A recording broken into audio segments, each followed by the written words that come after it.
Boa noite a todos. Hoje, 14 de junho de 2016, estudo da obra Obreiros da Vida Eterna. Nós estaremos hoje iniciando o capítulo 7, Leitura Mental, onde nós vamos ver o trabalho da nossa irmã Luciana. Então agora eles já estão com o Domênico, e aí a nossa irmã Luciana, que é uma médium, ela tem qual é a faculdade dela? Clarividência. Aí nós vamos ver o que é uma clarividência dentro da atividade espírita, ok? Podemos? Que Jesus nos conduza. Muita atenção. Não foge daqui. Às vezes a gente tem dificuldade de aprender porque a gente vai embora. Não adianta o corpo estar aqui se o espírito não estiver junto. E toda vez que você pensa em outra coisa lá fora, você deixou de estar aqui. Aí depois você volta e diz: entendi não. Mas por quê? Porque você não está presente. E isso, infelizmente, está muito dentro de nós latinos. Essa coisa de fugir mentalmente. Então, poxa, se eu estou aqui, vamos estar aqui. Então te fixa na leitura, ok? Leitura mental. Após a oração silenciosa, Jerônimo fez Luciana compreender que atingíramos o momento de ação. A enfermeira clarividente, evidenciando carinho fraterno, aproximou-se do infeliz e, depois de fitar-lhe a fronte demoradamente, começou. Então ela olhou para quem que ela está olhando? Domênico, paciente, que está deitado, peitinho para cima, nesse momento acolhido por Zenóbia, e ele não está enxergando ninguém. Quando Zenóbia fez a prece, ele passou a ouvir. Zenóbia parou de falar, solicitou que quem falasse? O padre Hipólito. O padre Hipólito, olha, porque ela não queria que ele identificasse a voz dela. Então ele está ouvindo agora só a voz de Hipólito. E aí o que acontece? Agora ele vai ouvir a voz de Luciana, porque ele não está enxergando absolutamente nenhum desses espíritos. Nós vamos falar de um diálogo aqui de alguém que está ouvindo. Eles, os espíritos, Luciana, os trabalhadores, estão enxergando o nosso irmão. Mas o nosso irmão não está enxergando, está apenas o quê? Ouvindo. Então, esse é o contexto do que nós vamos ler. Ok? Estamos juntos? Então, vamos lá. Ela ficou olhando para a fronte dele e aí começou o trabalho. Vamos lá. Padre Domênico, vossa mente revela o passado distante, e esse pretérito fala muito alto diante de Deus e dos irmãos em humanidade. Duvidais da providência divina, alegais que o vosso ministério não foi devidamente remunerado com a salvação, e imprecais contra o Pai de misericórdia infinita. Vossa dor permanece repleta de blasfêmia e desespero. Proclamais que as forças celestes vos abandonaram ao tenebroso fundo do abismo. Vocês recordam que era essa a reclamação dele? Ele mereceu o céu e não teve. E porventura não é assim? Gritou, desventurado, interrompendo-a. Compelido pelas circunstâncias da vida humana, a servir numa igreja que me enganou, negam-me o direito de reclamar? O Evangelho não tem palavra de mel para o ato de Judas. Deverei, por minha vez, louvar os que me traíram? Não, Domênico. Vossos amigos não cogitam de criticar instituições. Desejam tão somente amparar-vos. Não concordais no vosso desvio da conduta cristã? Terias, de fato, agido como um sacerdote fiel aos sagrados princípios esposados? Esperaríeis um paraíso de vantagens imediatas para cá dos túmulos, tão só pelas insígnias exteriores que vos diferenciaram dos outros homens? Não ponderastes a extensão das responsabilidades desassumidas? Essas insígnias aí na condição de um adorno, de uma divisa, né? Oh, que perguntas! Exclamou o interpelado com indisfarçável azedume. A organização religiosa a que servi prometeu-me honras definitivas. Não era eu diretor de grande coletividade social? Não ministrava o Santíssimo Sacramento? Não fui recomendado ao céu? Apesar de tais protestos, Padre Domênico já acusava sinais de transformação íntima. Fizera-se-lhe a voz mais triste, denunciando capitulação próxima. O fato de ele nos sentir de mais perto, por intermédio da audição, ok? Facilitava-nos a atuação magnética de auxílio. Então aí deixa bem claro que ele está apenas o quê? Ao término de suas interrogações reticenciosas, Luciana observou. Então, nesse primeiro momento, nós vamos ver exatamente o quê? O padre conversando com Luciana advertindo o trabalho que ele deveria realizar, e ele se defendendo, se colocando ainda numa posição de vítima. As igrejas, meu amigo, são sempre elevadas e belas. Então, não é o fato dele ser católico que o colocou na situação que ele está. Foi o fato de o quê? Não ter vivido o que ensinava. E isso serve para todos os religiosos. O que me coloca num lugar agradável no mundo espiritual não é a posição que ocupo.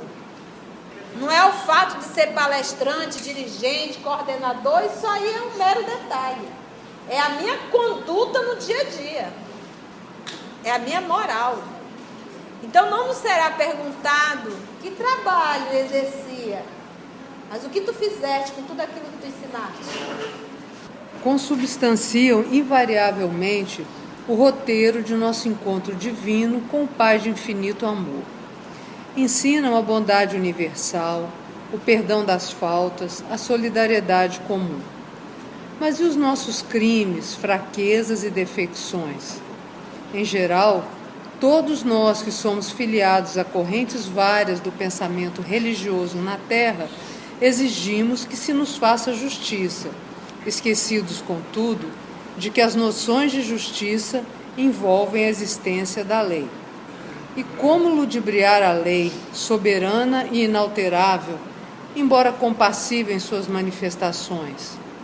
Não concordais que é absurdo reclamar determinado procedimento dos outros, esperando para o nosso eu tirânico e desequilibrado as compensações somente devidas aos observadores das regras de purificação, das quais não passamos de meros expositores no campo do ensinamento? Ela dá uma cutucada, né? Vamos digerir? Ou posso ir à frente? Vocês já digeriram isso aqui? Olha lá. Em geral, deixou de falar com os católicos, com os espíritas, com todos. Todos nós que somos filiados a correntes várias do pensamento religioso na Terra, exigimos que se nos faça justiça. Esquecidos, contudo, de que as noções de justiça, ela envolvem a existência da lei. E essa lei é a lei o quê? Divina. E quando eu falo de lei divina, nós estamos falando de leis naturais. Ok? E aí ela vem com a pergunta: como ludibriar a lei? Como enganar a lei? Você acha que fazendo uma carinha bonitinha, sendo um bom palestrante, tu vai conseguir enganar a lei? Disfarçando de bonzinho? Ninguém engana a lei. Ninguém engana. Soberana e como ludibriar a lei? Lei essa que é soberana e inalterável, embora essa lei seja compassiva em suas manifestações. Porque se a lei fosse só de justiça, nós estaríamos fritos igual jaraqui. Ela é lei de justiça, amor e caridade. Porque se fosse só pela justiça, nós não estaríamos bem na fita, não. Por isso que é uma lei só, lei de amor, justiça e caridade. É uma lei só. Não concordais que é absurdo reclamar determinado procedimento dos outros, esperando para o nosso euzinho, tirânico e desequilibrado? Olha como ela chama o nosso eu: tirânico e desequilibrado. As compensações somente devidas aos observadores das regras de purificação, das quais não passamos de meros expositores no campo de ensinamento, é como se fosse assim: tu tem moral para estar reclamando isso de alguém? Tu fazes tudo que tu ensina? Com que direito tu queres julgar A, B, C ou D? Com que direito tu queres os anjos tocando harpa para ti? Se tu só sabes ensinar, mas não sabes viver? Só sabe dar lição de moral, mas não sabe viver? Ela é bem light, a Luciana. Vamos lá. E a confissão? Tomou Domênico, de visivelmente impressionado com as palavras ouvidas. Monsenhor Pardini ouviu-me antes da morte e absorveu-me. E confiastes em semelhante medida? Vosso colega de sacerdócio... Mas é porque é interessante a gente comentar. Igual o nosso irmão Domênico, várias criaturas. Vai lá um sacerdote da extrema unção, nesse momento derradeiro, que foi ungido, a criatura acreditou que realmente ela estaria quite, porque no final é dito assim: todos os teus pecados estão perdoados. Pronto, estou quite. Seria muito fácil. Então, e era a crença dele, ele acreditava nisso. Eu disse: poxa, o padre Pardini foi lá, fez todo o serviço, por que eu não estou bem? Aí vem a nossa irmã Luciana, desde o iníciozinho. Vai lá, Lu. E confiastes em semelhante medida? Vosso colega de sacerdócio poderia induzir-vos ao bom ânimo e à coragem necessária ao serviço da reparação futura, mas não conseguiria subtrair-vos à consciência os negros resíduos mentais dos atos praticados. Vosso coração, Padre, é um livro aberto aos nossos olhos. Envolvidos nas trevas, injuriais o nome de Deus e sua justiça. No entanto, a viva descrição de vossas reminiscências são bastante expressivas. Outra complicada. E o que acontece? Vamos dar um exemplo. Você teve um ato equivocado. Um ato cruel. De repente você vai e conversa com alguém. Esse alguém diz assim: olha, a partir de hoje, esquece, tudo isso foi perdoado. Deus te perdoou. Dentro da criatura, no seu íntimo, ela tem como esquecer? Ela tem como sentir paz? Não sente. Ninguém sente. Alguém vai dizer: poxa, mas tem tanta gente que faz perversidade e vive como se nada tivesse acontecido. Não, você não está dentro dela para saber. A quantidade de droga que ela tem que usar para poder dormir e parar de pensar um pouco. A infelicidade que ela vive no seu cotidiano. Não tem. Não é feliz. Nós não estamos dentro de cada um. Então o que ela está dizendo? O fato do padre ter dito, isso não tirou dele a encrenca que ele carregava. O ato que ele carregou. A vibração dele. Tinha como ele ir para um outro canto? Como é que ele pode gozar de planos espirituais superiores se ele não vibra? Ele não tem nem como ser conduzido para um espaço desse. Vocês estão vendo a quantidade de amigos espirituais que são bem melhores que eles, mas não são espíritos superiores. São espíritos bem melhores que eles, de certa forma superior, mas não o Cristo. Ele está enxergando? Nenhum. Ele está no inferno dele. Elas estão ao lado dele, conversando com ele, mas ele está vivendo o quê? O inferno dele. Entendemos isso? Então não é uma questão de você jogar um pozinho mágico e dizer assim: muda, querido, o pensamento, tudo isso passou. Não é. É uma questão interior, íntima. Então não tem como fazer essa mudança. Ele não vibra nessa sintonia. Então não é uma questão de orar 3 Pai Nosso, 4 Ave Maria, 5 Santa Maria. Não adianta. Tem que haver conduta. Conduta moral. E é o que ele não tem. Vamos lá entrar no psiquismo dele agora junto com o Luciano. Então, só para a gente ver. Ela diz, vosso colega de sacerdócio. E ela já colocou um termo, seu colega. Colega igual a você. Nem Deus faz isso. Quando nosso Senhor Jesus curava o corpo, que eu digo que é enxugar gelo, curar o corpo é enxugar gelo. Como disse nossa irmã, é limpar carvão. Porque se a alma continuar enferma, o corpo vai ter enfermidade de novo. É a alma que está adoecida. Por isso que o nosso Senhor Jesus dizia, vá, não tornes a pecar, para que não venha te acontecer algo pior.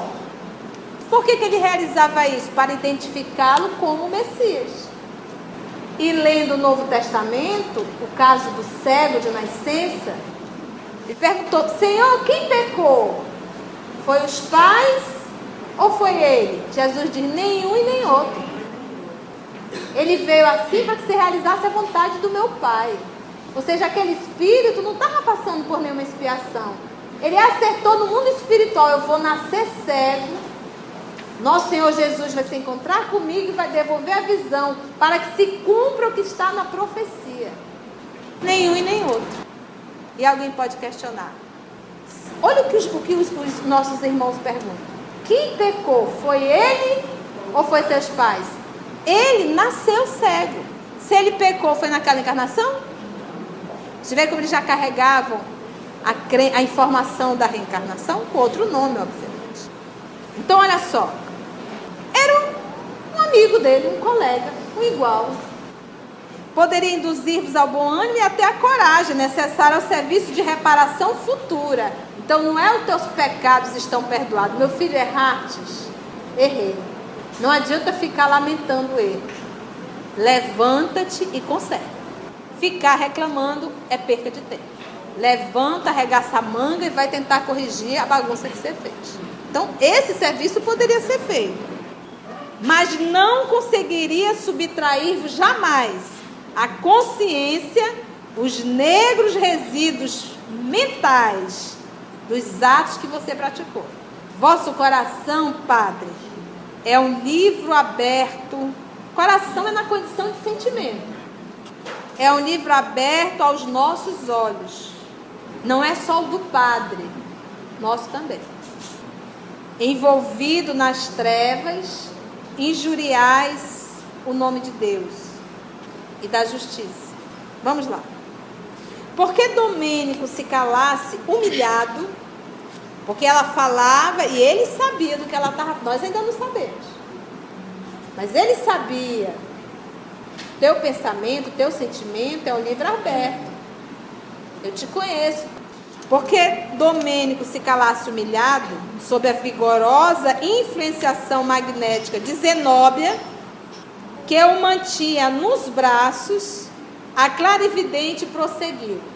Zenóbia ali segurando o homem, né?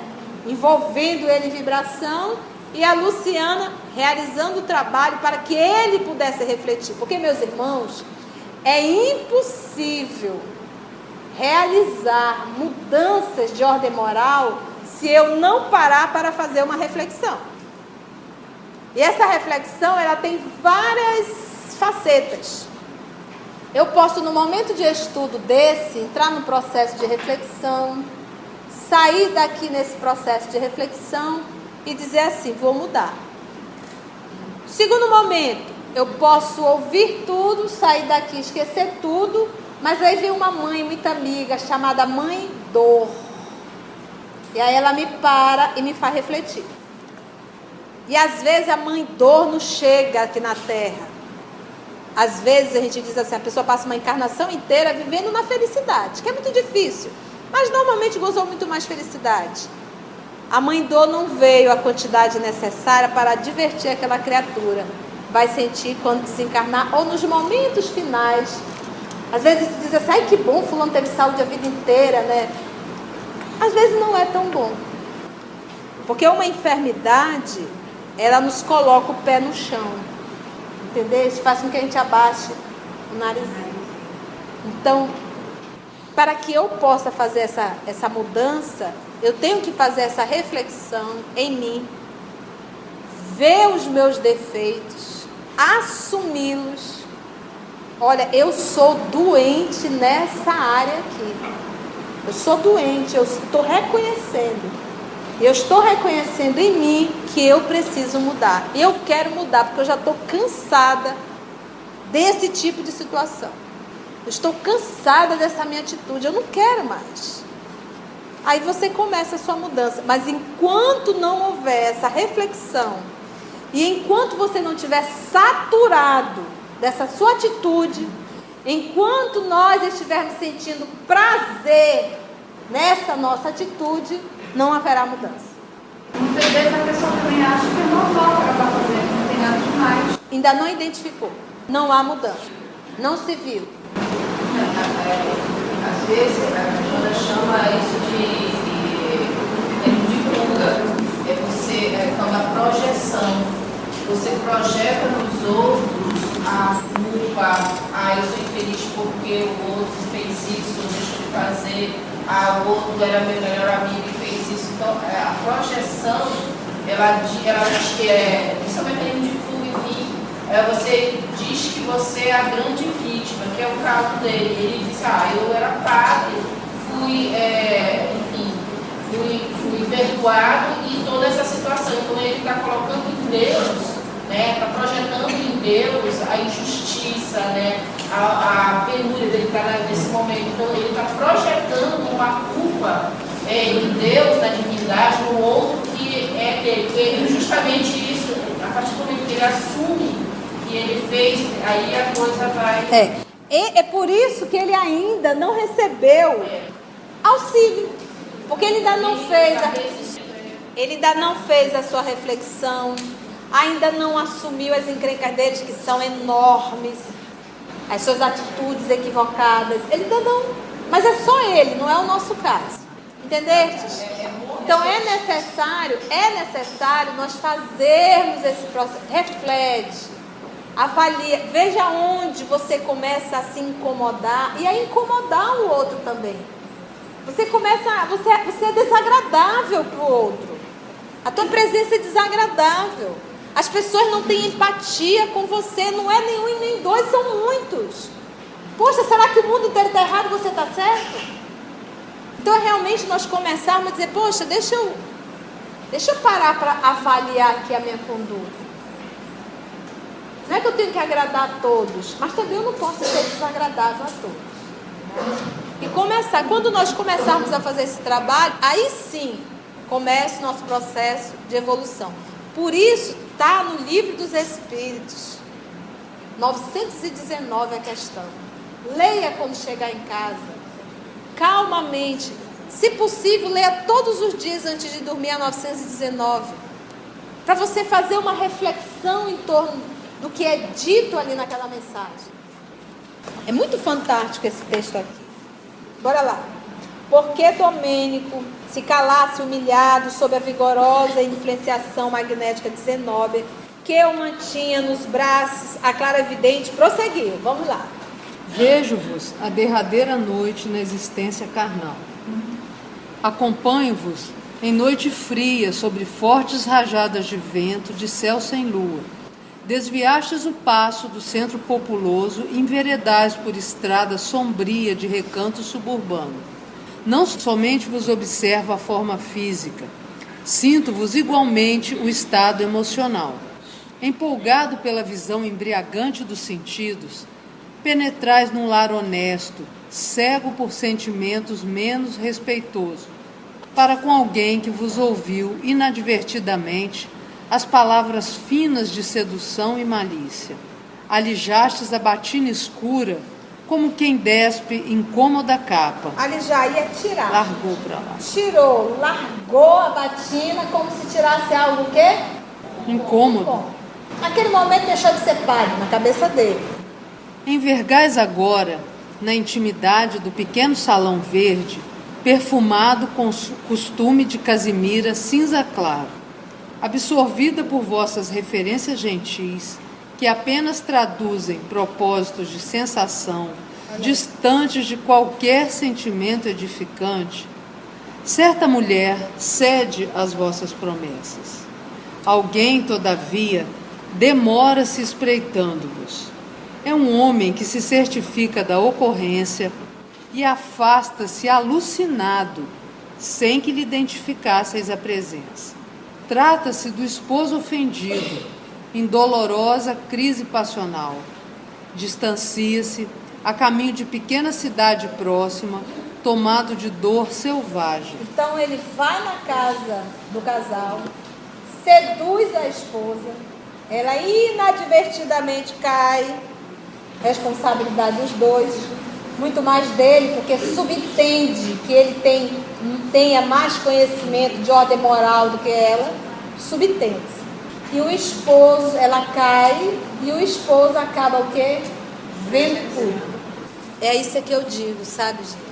E olha, o André Luiz é tão polido, tão clássico na sua linguagem, de ver isso em Emmanuel, que ele vai colocando de uma forma elegante. Ninguém fica aqui pensando em sexo, desventurado, não. Vai colocando de uma forma, porque ele conhece as nossas encrencas também. Vamos escrever isso de uma forma para que os doidinhos não se perturbem mais ainda com a leitura, para não estar estimulando nada em ninguém. Isso é uma leitura clássica, é uma leitura espiritual, uma leitura realmente bem escrita. Então a gente vai observando aqui o quê? Olha a responsabilidade, olha a encrenca arrumada por causa de sexo. Eu digo, meu Deus, há quantos milênios nós estamos nos debatendo por causa de sexo. Eu não estou criticando o sexo, são os nossos desequilíbrios. São os nossos desequilíbrios. A gente ri, mas é muito sério. Você, por conta de 30, 40, 50 anos, perde uma encarnação inteira e se compromete para 3, 4 séculos. Tu vai rir? Não dá. Então, o sexo é coisa santa e santamente deve ser vivenciado. O objetivo do sexo é perpetuar a espécie, não prostituir ninguém. Em planetas mais evoluídos, não há mais nem necessidade, porque é primitivo ainda. A sexualidade, o sexo está acima de sensações físicas que escravizam os tolos. E nós estamos nos enrolando. Se nós formos avaliar os processos, porque a gente, quando ela diz assim, é muito legal, é muito isso, porque ainda só conhece isso. A humanidade só conhece esse tipo de sensação. A sensação do comer, a sensação de dormir, a sensação de fazer sexo, aquele gozo rápido, fugaz. Pouco de nós estamos acima das sensações para começar a nos identificar com as emoções, que são de ordem divina, que planificam e que alimentam minha alma. O sexo, muitas vezes, é beber a água do mar. Principalmente, quase sempre, quando não está envolvido o amor e o respeito dentro das leis naturais. Então, é sério. Sexo é sério.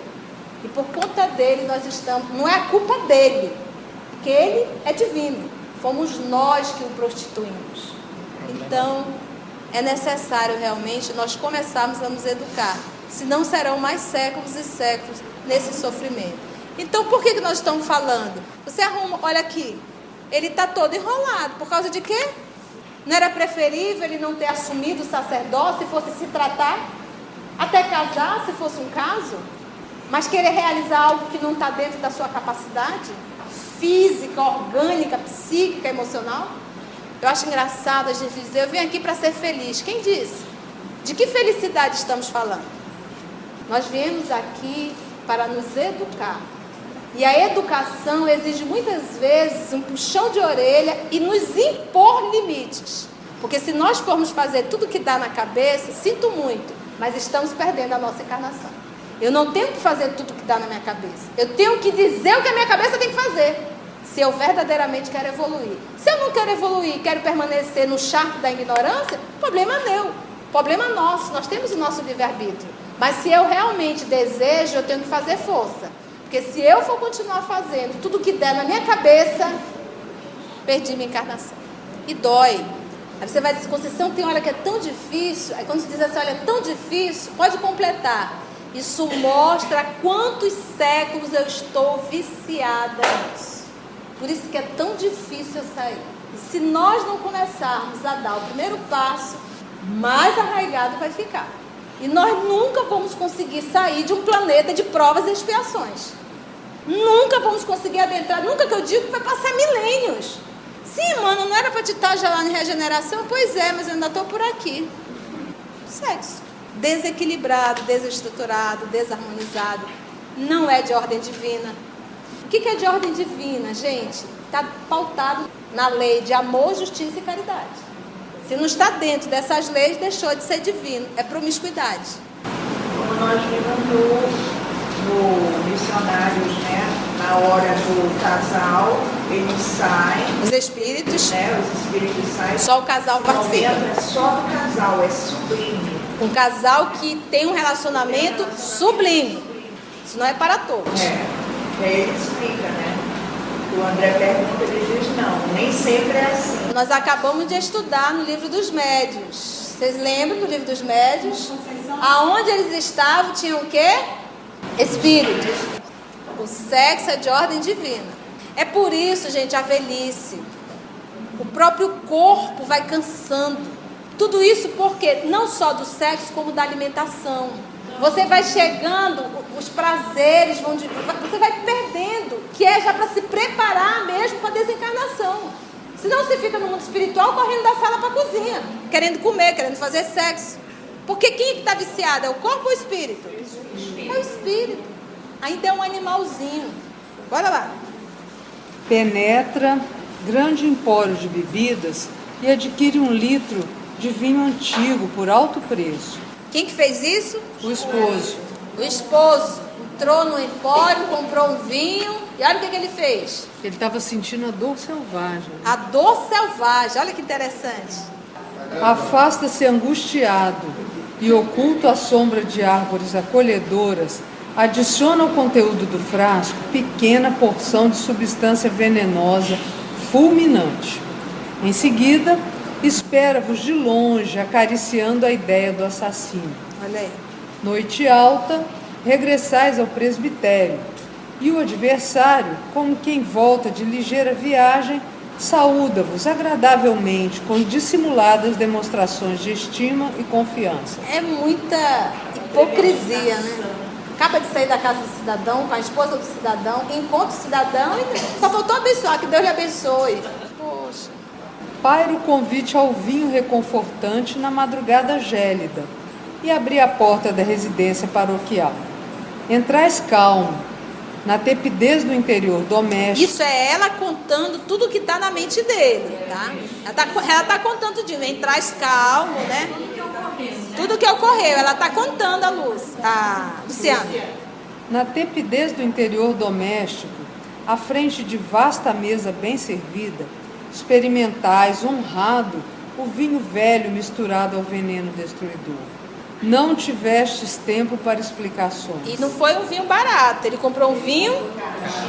Ante vossos gemidos furiosos e roucos, entre esgares de sofrimento... Caretas, tá, gente? O assassínio ri-se e pronuncia aos vossos ouvidos feias palavras de maldição. Imagina, depois que ele tomou o vinho, ele chegou próximo e ainda disse o que queria no pé do ouvido dele. Morre, desgraça.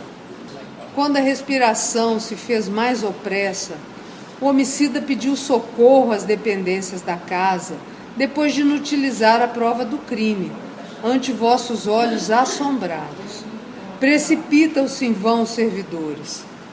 Velho eclesiástico aproxima-se no intuito de ouvir-vos. Deve ser o Monsenhor Pardini de vossas referências. Compreendendo-vos a dificuldade para manter qualquer conversação, interroga o criminoso, que se declara vosso amigo íntimo e esclarece fingidamente que regressava em vossa companhia do próprio lar, onde havíeis entretido confortadora e longa palestra com ele e a esposa, demorando-se aí por insistência dos dois. O criminoso, revelando piedade irônica, assegura que vos acompanhara à casa paroquial em vista da noite alta e que demandara o interior a vosso convite para reconfortar-se e que, em plena palestra amistosa, caístes fulminado por síncope singular. Desmaio. Debalde, em vão, vós intentais esclarecimento. Vossa destra levanta e o indicador aponta o criminoso. Monsenhor Pardini aproxima-se. O homicida toma-vos a mão, quase inerte, e exclama: É preciso salvar o padre Domênico. Minha esposa e eu não nos confortaríamos com semelhante perda. o eclesiástico, ele é um artista, né? que O que é? Lembra do ódio dele? Qual era o sentimento dele que ele retratou? dor selvagem, Era uma dor selvagem. Vê a frieza dele.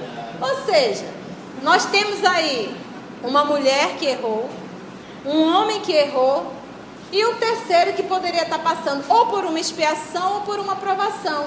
Se era uma aprovação, com a atitude dele, ele transformou agora em uma futura expiação.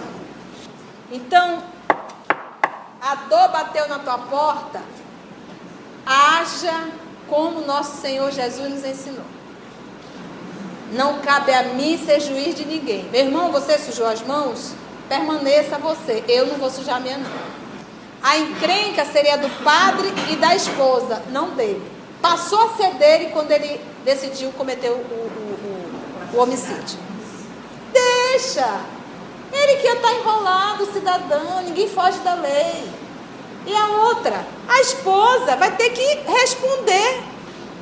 Deixou de ser fiel com os compromissos abraçados. E o esposo, fique bem na fita, dizendo: fui eu que sujei as mãos.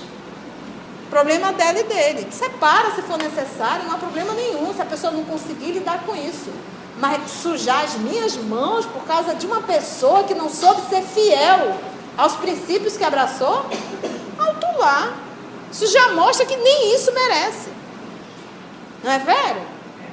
Deixa que cada um se acerte com a lei. Nessa atitude do nosso irmão, ele deve ter arrumado encrenca aí para 2 ou 3 séculos. Porque o 5º mandamento, deixado no decálogo, é: não matarás. Né, Cecília?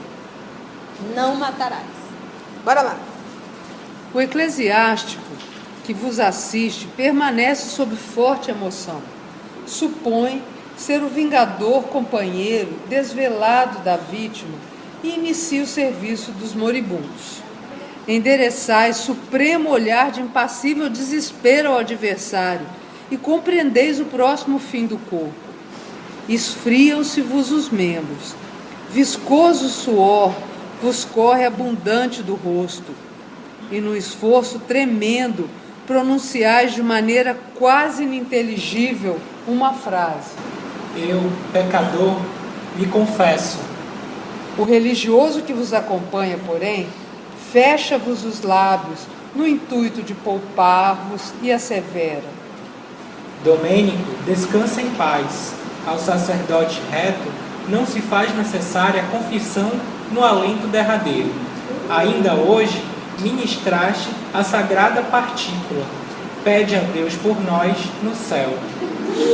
Em seguida, concede-vos Ele não plena... pediu de uma pessoa bem adequada. Ele escolheu o mensageiro errado. Né?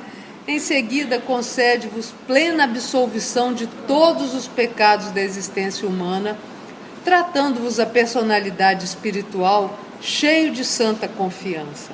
A palavra do colega, porém, perturba-se-vos a consciência. No fundo, sabeis que a morte vos surpreende em doloroso abismo. Em vão tentais receber a paz que o Monsenhor Pardini vos deseja. Debalde procurais desviar o olhar do envenenador que vos segue mordaz. Vossas mãos tombam inertes. O religioso amigo segura o crucifixo que não sentis. Vossos olhos param na contemplação da última cena. Abre-se a porta da alcova espaçosa, Que é do quarto, né? e alguns servos ajoelham-se em pranto. Não distante, um sino toca fúnebre aviso. Amanhece. Entretanto, semi-inconsciente, fustigado pela dor e pela desesperação, não vos vejo desfrutando as claridades do novo dia que surge. Cá fora, há círios acesos, e atitudes respeitosas dos paroquianos que se multiplicam, Esses círios são tochas, tá? visitando-vos os despojos, após o laudo médico de bondoso facultativo que, intimamente, vos crê suicida, fornecendo, porém, explicações da causa mortis como fulminante ataque de angina, a fim de evitar escândalos e perturbações no ciclo sempre venerável da religião. Porque ele identificou o veneno. Aí ele disse, o caba cometeu foi um suicídio, mas eu não vou poder, para evitar um escândalo, um padre cometeu suicídio, né? Vamos fazer de conta aqui que foi um fulminante. Há pessoas que choram sinceramente e ouço comentários elogiosos ao vosso pastoreio sacerdotal. Dentro de vós, todavia, prevalece imensa noite. Gritais como cego ao abandono no primeiro instante de cegueira inesperada. Porém, ninguém vos ouve.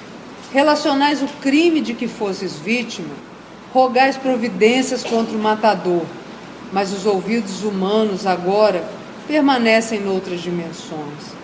Buscais o recurso de fugir, mas invencíveis grilhões vos ligam ao cadáver. Porque o corpo perispiritual dele ainda estava ligado ao corpo material. Ele tentava fugir, mas uma força o retinha. No corpo material. É para acabar. Ao crepúsculo, processa-se o enterramento. Abre-se o templo suntuosamente ornamentado com flores roxas. Cânticos tristes evolam-se do coro e toda a nave cheira a incenso. Com grande pompa, em todas as minudências das exéquias, vosso corpo desce ao último abrigo. Entretanto, permaneceis ligado às vísceras descompostas. É para acabar, decomposta. Nave seria o templo, tá? Exéquias é o próprio ato fúnebre. E foi tudo muito lindo e maravilhoso, mas em compensação aquela alma estava o quê? Ligada à matéria. Essa reflexão que nós deveríamos fazer. Imagina chegar assim frente a frente, uma Luciana dessa da vida, bonita, hein, Conceição? Estou vendo no teu psiquismo, tu fizeste isso, porque, gente, nada se perde. Não, ela está fazendo com que ele comece a refletir. Esse recurso é o mesmo recurso que usa no Memória de um Suicida. Só que lá no Memória do Suicida, eles retratam, o que eles, no tratamento, eles fazem com que o suicida, por uma indução psíquica, volte a rever e sentir. Apesar de que ele deve estar sentindo aqui, à medida que ela está falando, psiquicamente ele volta a sentir tudo. E eles sofrem muito. Então, ou seja, é aquele recurso de você fazer uma autoavaliação, verificar como se fosse uma televisão, aquele personagem, identificar a atitude equivocada, perversa, se envergonhar disso e dizer, não aguento mais. Então, esse trabalho todo, que eu posso chamar também de um autodescobrimento, pode ser feito. Eu não preciso desencarnar para começar a fazer isso. Eu posso começar a fazer aqui agora. Santo Agostinho, na 919, faze como eu fazia quando estava aí na Terra. Ele diz, qual o meio mais eficaz de um homem aqui na Terra? Não se submeter vamos não cair resistir às sugestões do mal, às sugestões do mal, e poder evoluir nessa encarnação. Um sábio da antiguidade, Paulo disse, conhece-te a ti mesmo. Aí Kardec diz, conhecemos muito bem a máxima dessa colocação, mas como fazer isso na prática? Aí você está faze como eu fazia quando estava aí. Chegando no final da noite, passa a régua no teu dia. Veja a quem você agrediu, a quem você maltratou, a quem você foi desagradável, o que você deixou de fazer, os erros que você cometeu, o momento que você foi para o sacrifício, o momento que você pensou apenas em você e nada mais do que você. Você faz aquela avaliação, identifica os erros, diz amanhã eu vou fazer melhor. Eu não vou cair nessa armadilha que eu tenho alimentado há tanto século. Meus irmãos, o tempo já foi. Os estudos das obras espíritas não é apenas para eu conhecer uma história, é para eu me identificar com essa história e dizer assim, eu quero mudar. Estou cansado. Então nós temos que sair daqui realmente incomodados. Se eu sair do estudo da mesma forma que eu entrei, eu não estudei. Então o estudo ele tem esse recurso de mexer com a poeira e nós saímos daqui meio que é verdade, meio balançado. Algum comentário ou alguma colocação? Vamos parar aí, tá? Toda causa de morte não natural tem esse o quê? De espírito mais demorado. De espírito. O que caracteriza a situação do espírito no mundo espiritual não foi a forma da morte, mas a sua conduta moral. Então, quanto mais o espírito é materializado, quanto mais ele se identifica com a matéria, com os prazeres, com as sensações, isso mostra o quanto ele se identifica com a matéria. E isso também nos diz o quanto será dificultoso esse desligamento da matéria. Entendeste? Então, não é o fato de ter morrido de avião, ter levado um tiro, isso é irrelevante nessa hora. Obviamente, isso difere de um suicídio. De um suicídio, sempre a situação vai ser bem complicada. Mas numa morte, um acidente, inclusive até pela própria enfermidade, quanto mais o espírito é arraigado à matéria, mais dificuldade a sua desencarnação. Mais difícil será o desenlace. Então ele vai estar vinculado à matéria, sentindo. E o fato da matéria apodrecer, os vermes começarem a surgir, isso é inclusive um recurso para que o espírito corra. Porque ele começa a passar a ter nojo daquilo que ele idolatrava, que é a matéria. E ele meio que desesperado, é o que vai acontecer também com ele aqui. Ele acaba desligando os últimos fios que o ligavam àquele corpo. Porque ele passa a ter uma aversão. Tá? É o que nós acabamos de falar. Não é necessariamente, quanto mais o espírito é ligado à vida material, maior dificuldade a sua desencarnação. Agora, se você está no corpo e já começa a se espiritualizar, isso já facilita muito a desencarnação. Facilita muito o desenlace. Porque você está no corpo, mas você não é do corpo. Entendestes, filha? Então, eu não tenho que exercitar espiritualizar-me quando eu desencarnar. Eu tenho que realizar isso aqui. Eu te respondi? Quem é a próxima? Alguém mais? Vocês entenderam, gente? Foi difícil o estudo? Não. A orelha está quente? Foi uma delícia. Foi, né? Deu para entender tudinho, né? Vamos orar, então? Então, pronto. Vamos orar? E recordando, Senhor Jesus, em nossa mente, a oração que o Senhor nos ensinou, que está contido tudo o que nós deveríamos solicitar e agradecer em uma prece.